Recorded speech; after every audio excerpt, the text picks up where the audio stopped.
Ito po yung sublimation machine po namin dito sa Bohol. Bali, nag-run po ito ng 7 days na may total meters na 151.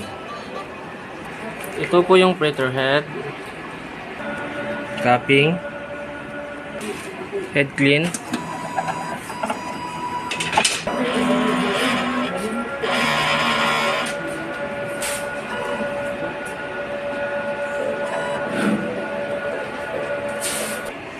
nozzle check,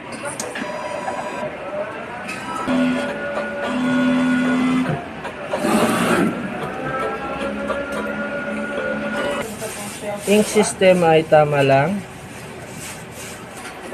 waste tank, nilinis po ito nung Lunes, AVR. Dito naman po yung aking unused ink. Yan po, use ink.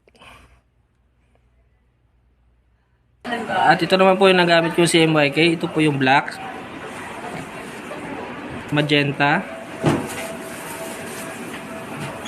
cyan, at yellow. Andito naman po yung aming output record. Ito po. Per ano ba na siya, mate? Per design? At daily checklist po. Ay, nadumihan. Tapos sa likod.